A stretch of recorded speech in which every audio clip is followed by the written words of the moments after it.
देश में दूसरी हरित क्रांति के लिए किए जा रहे प्रयासों में बिहार की भूमिका अहम है। इसके लिए बिहार के किसानों ने अपनी तरफ से पहल शुरू कर दी है, तो इस मुहिम को भारत सरकार और राज्य सरकार भी पूरी ईमानदारी से आगे बढ़ाने के लिए प्रयासरत है।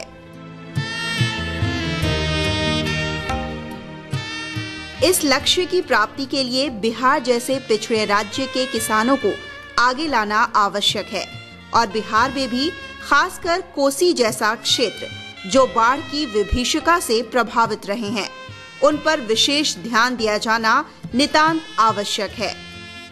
इसी उद्देश्य से कृषि विज्ञान केंद्र कटिहार एवं भारतीय कृषि अनुसंधान परिषद नई दिल्ली के सहयोग से 2 दिवसीय राष्ट्रीय किसान मेले का आयोजन कटिहार के राजेंद्र स्टेडियम में किया गया। 17 व 18 मार्च 2013 को आयोजित इस 2 दिवसीय राष्ट्रीय किसान मेले का उद्घाटन भारत के कृषि एवं खाद्य प्रसंस्करण उद्योग राज्य मंत्री श्री तारिक अनवर ने किया।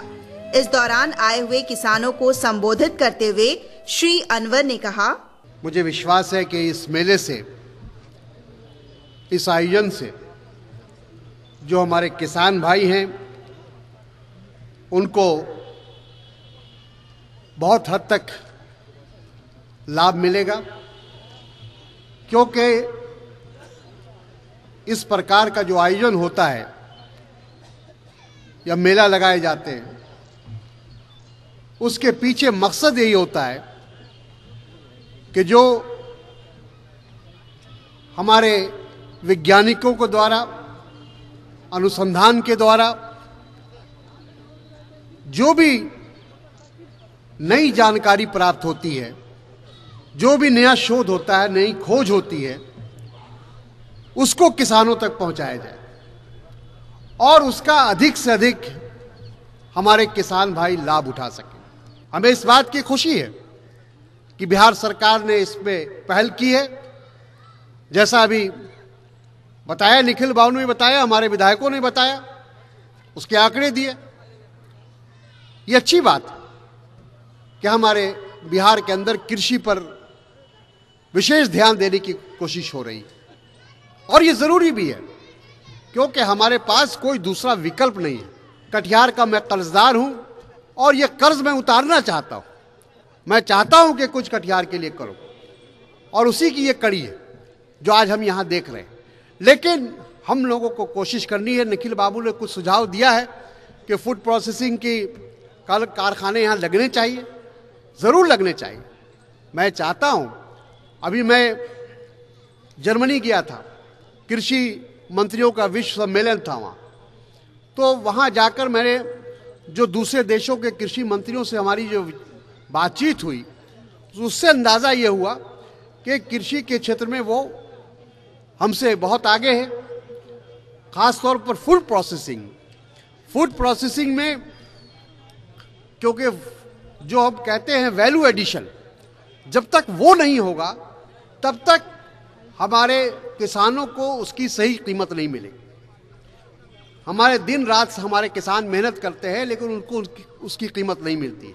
फूड प्रोसेसिंग की ये स्थिति है कि बहुत सारे देश, यूरोप के ऐसे देश हैं जहां 50% जो भी पैदा होता है उनके यहाँ, फल, सब्जियां, अनाज, उसको वो प्रोसेस करके और उसको फिर डोमेस्टिक मार्केट में और अंतर्राष्ट्रीय मार्केट में उसको बेचते हैं। उससे उनको पैसा भी आता है, विदेशी मुद्रा भी आता है और फिर उसको वो अपने किसानों के बीच में बांटते हैं। तो इस तरह वो उसका काफ़ी उनको फायदा पहुंच रहा है। लेकिन हमारे देश में फूड प्रोसेसिंग अभी भी बहुत कम है, अगर उस अनुपात में देखा जाए तो इसलिए फूड प्रोसेसिंग पर बहुत ध्यान देने की आवश्यकता है। अभी ये प्रयास रहेगा। अभी कहा गया कि मकई पर आधारित एक अनुसंधान कटिहार में खोलने की बात हम लोगों ने की है। जब मैं मंत्री बना तो मैंने अपने विभाग के लोगों को बुलाकर पूछा कि हम लोग ऐसा कोई काम आप बताएं जिससे हम बिहार के और ख़ास तौर पर कटिहार के जो किसान हैं, जो मक्का पैदा करते हैं, केला पैदा करते हैं, जूट पैदा करते हैं, उस क्षेत्र के किसानों को हम किस तरह से उनकी मदद कर सकते हैं, उनकी सहायता कर सकते हैं। तो उन्होंने हमें बताया कि एक अनुसंधान जो 12वीं पंचवर्षीय योजना आ रही है उसमें हम लोग उसको शामिल कर सकते हैं और एक यहाँ पर मक्का पर आधारित एक अनुसंधान कटिहार में खोला जा सकता है। ज़मीन की बात अभी कहा निखिल बाबू ने, मैंने खुद स्वयं मुख्यमंत्री को पत्र लिखा है, हमारे विभाग ने लिखा है और हम लोग का प्रयास है इस मामले में। जो हमारे कृषि मंत्री हैं नरेंद्र जी, उनसे हमारी बातचीत भी हुई है। उन्होंने हमें आश्वस्त किया है कि आने वाले समय में जो भी ज़मीन की आवश्यकता पड़ेगी इस अनुसंधान को खोलने के लिए, उसमें वो हमारी मदद करेगी। तो उनसे मुझे आश्वासन मिला है और मुझे उम्मीद भी है, हो सकता है कि यहाँ से लौटने के बाद मैं मुख्यमंत्री से भी मिलूंगा इस संबंध में और उनसे कहूँगा कि जल्द से जल्द ज़मीन की व्यवस्था हो ताकि यहाँ ये अनुसंधान खुल सके, जो आने वाले कई सालों तक इस क्षेत्र के किसानों को उसका लाभ पहुँच सकेगा। ये मेरी कोशिश है, ये मेरी उम्मीद है। खेती पर और कृषि पर अगर हम ज़्यादा ध्यान देंगे तो यकीनन उससे हमारे किसानों की अर्थव्यवस्था सही होगी और उससे राज्य को भी फायदा हो। तो इन बातों को ध्यान में रखकर हम लोगों को काम करने की आवश्यकता है। हमने, जैसा मैंने कहा कि हम लोगों ने अपनी पैदावार बढ़ाई है। जो आज़ादी के वक्त हमारी पैदावार थी उससे कई गुना हम लोगों ने अपनी उपज और अनाज की पैदावार बढ़ाई है। लेकिन जो हम एक तरफ खाद्य सुरक्षा की बात कर रहे हैं, एक तरफ हम फूड सिक्योरिटी की बात कर रहे हैं, तो उसको देखते हुए अभी हमको बहुत कुछ करने की आवश्यकता है। आने वाले समय में एक अंदाजा है कि 2030 तक हमारे देश की आबादी चीन से भी ज्यादा हो जाएगी। तो जब चीन से ज्यादा हमारी आबादी हो जाएगी, हमारी जनसंख्या हो जाएगी, तो उसके लिए अभी से हमको उसकी व्यवस्था करनी पड़ेगी ताकि लोगों को हम खाद्य सुरक्षा दे सके, ताकि उनको हम अनाज मुहैया करा सकें। तो उस दिशा में केंद्र सरकार की ओर से कई योजनाएं चल रही हैं, कई कार्यक्रम चल रहे हैं। राज्य सरकारों के सहयोग से ये योजनाएं आगे बढ़ रही हैं और इस प्रकार हम लोग की कोशिश है लगातार कि भारत स्वावलंबी तो हो गया है, लेकिन आने वाले समय में जो हमारे सामने चुनौतियां हैं उसको भी हमको देखना है। ये बात भी सही है कि हमारे पास जो ज़मीन है उस ज़मीन को हम बढ़ा नहीं सकते, उसी ज़मीन पर हमको खेती करनी, बल्कि ज़मीन कम होती जा रही है क्योंकि ज़मीन का उपयोग उद्योग लगाने में भी हो रहा है। जो हमारी शहरी आबादी बढ़ रही है उसके लिए भी हम उसका इस्तेमाल कर रहे हैं।